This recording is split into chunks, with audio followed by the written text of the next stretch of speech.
Hey everybody, it's Karen Bentley here with the Recovery Superpower channel, where we revolutionize the recovery process, and we do it by extracting the hidden energy that's contained in every unwanted behavior, every dependency, every bad habit. We extract that energy and claim it for ourselves, and this gives us power.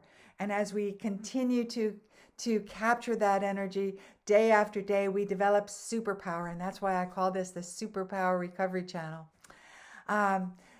Thank you for finding your way here. I'm really grateful that we have to spend this time together today. We're going to be talking about my favorite topic, which is warriorhood. And I'm saying warrior, W-A-R-R-I-O-R, not warrior. And it's from the perspective of a Peruvian-American author named Carlos Castaneda, who wrote a series of 8 books about his experience with a native Mexican Yaqui that he called Don Juan. And Don Juan is the star of this show, baby. He knows warriorhood. He is a warrior, and he tells it like it is. And I can't wait to share this with you. But first, a shameless plug for my book, The Power to Stop. It's a 30-day program for stopping any dependency, or alternatively, it's 30 great ideas for stopping yourself. Any bookstore or Amazon, I've got a link in my description. Check it out. All right, so back to our discussion on warriorhood and Carlos Castaneda. This is what he looks like in Wikipedia. This is what he looked like when he got his PhD in anthropology from UCLA. And we meet him when he is an anthropology student, and he is doing research for his thesis, for his dissertation. And he is using a particular kind of anthropology called ethnography, where you embed yourself in a culture or in a community, and you directly participate, and you directly ask questions, and you directly experience, and you directly observe. That's called ethnography. And Castaneda was on a secret mission to find out more about hallucinogenic plants. This was at the time of the emergence of the hallucinogenic drug culture. It was at the emergence of the New Age movement. And Castaneda featured himself secretly as a leading expert on hallucinogenic plants, how to use them, where to find them, when to use them, what kind there were, what happened when you use them, and all of those kinds of questions. So he was looking specifically for somebody, some kind of native person with this kind of expertise, so that he could write it down and categorize it and organize it and present it to the world for his thesis. And he meets this Yaqui, native Mexican, and the Yaqui man is called Don Juan. And Don Juan is a sorcerer, meaning he is connected to Source. He communes with Source. He is directed by Source, and he lives for Source. And Source communicated to Don Juan that Carlos Castaneda, he should teach him to be a warrior. So we have these two different things going on. We've got Castaneda, kind of being a pimp for hallucinogenic plant information. And we've got Don Juan, who is looking for an apprentice warrior who will soon become a nagual. A nagual is a leader of warriors. Don Juan himself was a nagual, and he was looking for someone to replace him. He had been looking for years. And here is Carlos Castaneda on the scene. Like, woohoo, here I am. And because Don Juan was a seer, meaning that he could see beyond the physical realm to life energy directly, he could see that Castaneda had the right energy for a nagual. A nagual had extra energy, more energy than ordinary humans. And a nagual had energy configured in a certain way. And even though Castaneda's energy was a little different than the typical nagual, Don Juan had been directed by spirit, by Source, to work with him. So he did it. So we have these two guys with different agendas going on, and I love that. And in fact, Castaneda worked with Don Juan for 20 years. And it took him 10 years to figure out what was going on. Castaneda was kind of thick. He didn't get it. He was on his own mission. He wanted his own glory. He was doing his own thing, and it took him a long time to grasp what was going on. And we can tell in his later works that he finally figures it out, and he starts giving us much more directive, much more clarity in his writing. And until then, it's a little confused. And even after then, he never gives us a complete picture. We have to figure it out on our own. We get dribs and drabs of incredible information, but we have to figure it out on our own. And I hope you'll consider doing that. So this is the introduction that we get to Castaneda. He's this student. It's somewhere between 1963 and 1968 when his first book is published. And that book is this one called The Teachings of Don Juan, A Yaqui Way of Knowledge. And I'm going to read to you from this book. These are very well-known quotes from this book. Therefore, you must always keep in mind that a path is only a path. If you feel you should not follow it, you must not stay with it under any conditions. Look at every path closely and deliberately. Does this path have a heart? All paths are the same. They lead nowhere. Both paths lead nowhere, but one has a heart, the other doesn't. One makes for a joyful journey as long as you follow it. You are one with it. The other will make you curse your life. One makes you strong, the other weakens you. And again on the path. A path without a heart is never enjoyable. You have to work hard even to take it. On the other hand, a path with heart is easy. It does not make you work at liking it. So this is the first book published in 1968. I'd like to read you these statistics from Amazon today. These statistics were taken earlier this week. Copyright 1968. This book today is number 5 in Native American religion. This book today is number 9 in shamanism. This book today, it ranks 11,391 in all books sold by Amazon worldwide. Stunning. This book is 55 years old. Stunning. Still best-selling today. Just amazing. So when Castaneda came on the scene with this book, he got rave reviews from every kind of imaginable reviewing resource. And Time magazine said that he was the godfather of the New Age movement. And John Lennon, a prominent member of the Beatles, praised his work publicly. And Castaneda spurred this kind of research in ethnography. So there was tons of copycat books that came out after this was published. Tons of people seeking out Native Americans and Native Mexicans and Native every other thing to write about their amazing experience. I read many of them at the time, but none of them had the magic of this series because none of them had Don Juan, who was the star of this show and who continues to be. So that was the first book. Came onto the scene with a big boom. Then in 1971, we have Castaneda's second book, A Separate Reality, Further Conversations with Don Juan. And of course, I saw Further Conversations with Don Juan, and he's the guy for me. So I quickly picked it up and read it, and I'm going to read to you a couple quotes from this one. A warrior treats everything with respect and does not trample on anything unless he has to. A warrior is not a willing partner. A warrior is not available.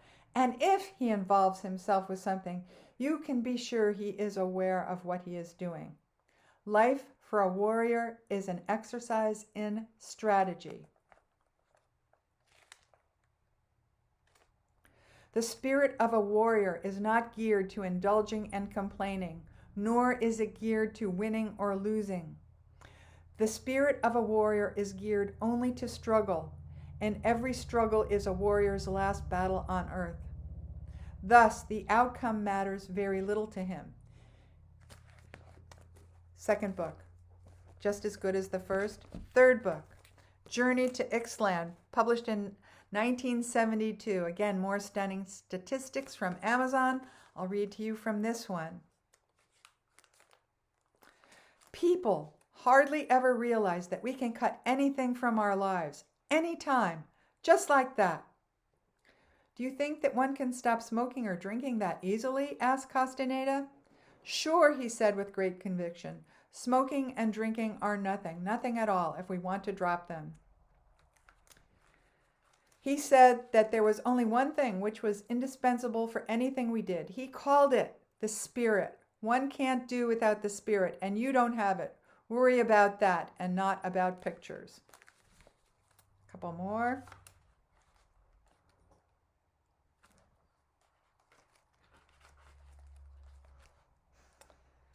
The change I'm talking about never takes place by degrees.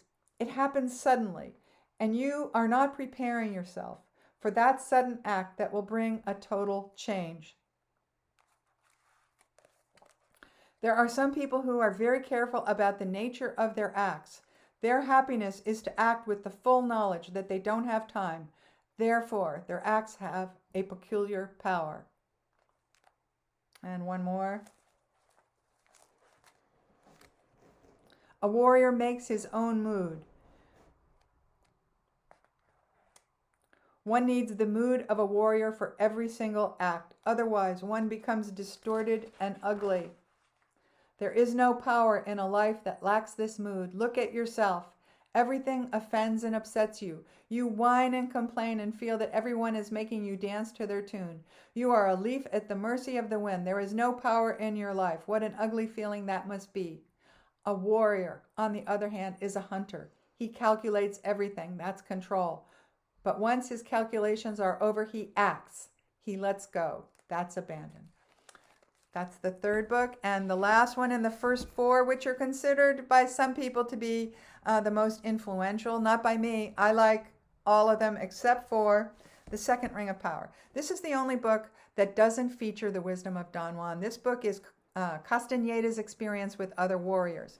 And so because it doesn't have Don Juan in it, it doesn't have the magic for me. It doesn't have the inspiration for me. You know, other people might like it, but this is the only one that's not in print. All his other books are in print, so maybe other people don't care for it either. But anyways, I'm going to read to you, these are the last quotes that I'm doing from this book. Carlos Castaneda, Tales of Power, concludes Castaneda's extraordinary initiation into sorcery. But it didn't conclude it, did it? We know that there's 4 books after this one, but who knew at the time? So I'll just read you from this one.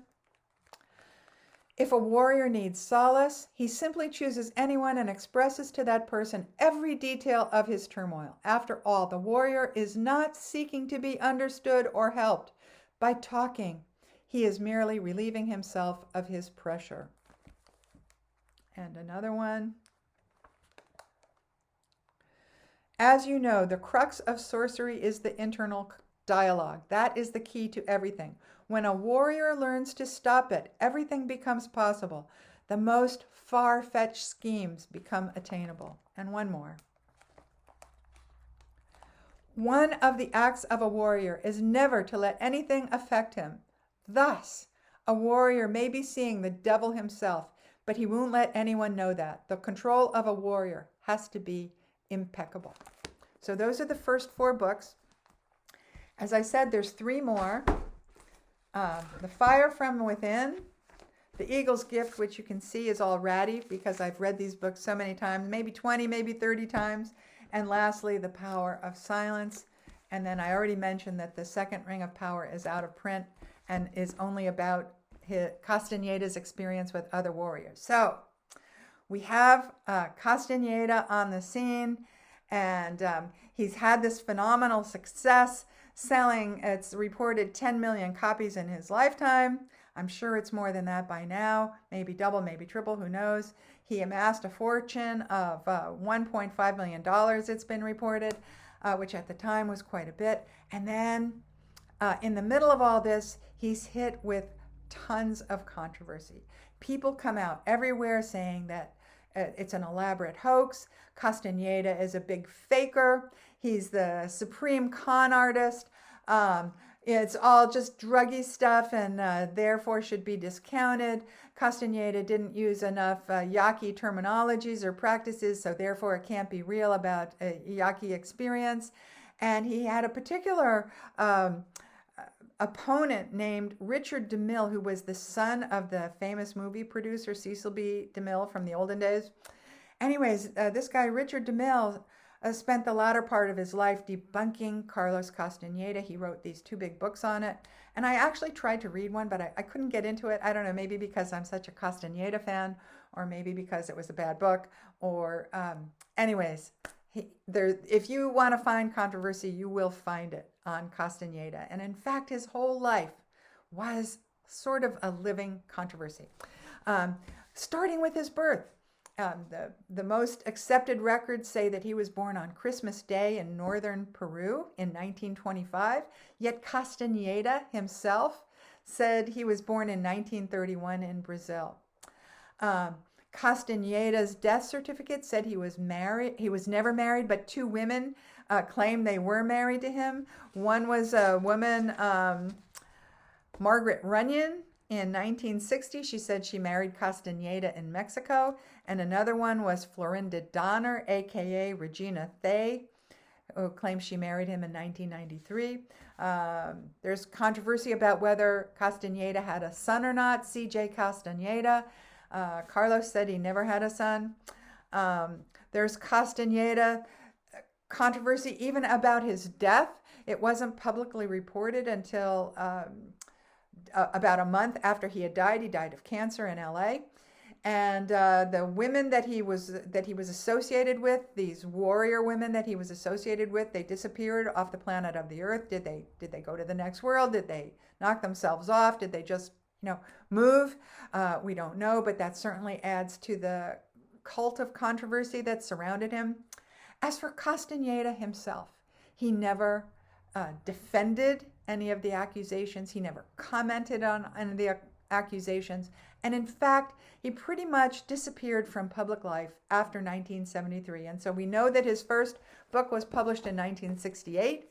And his last book in this series, he published other works, but his last book in this series of his experience with Don Juan was published in 1987. And in 1973, he just disappeared from public life. Before that, he did very few interviews. I think there's some in print. There might be 1 or 2 in audio form. He never did a video. He had very few pictures taken. That's why I was only able to show you a couple of those oldies from the internet where I dug them out. And so maybe he would have, maybe he hated the controversy, or maybe he loved it and cultivated it. Maybe he really was a warrior and a nagual. So let's just refresh our memories with what's that about.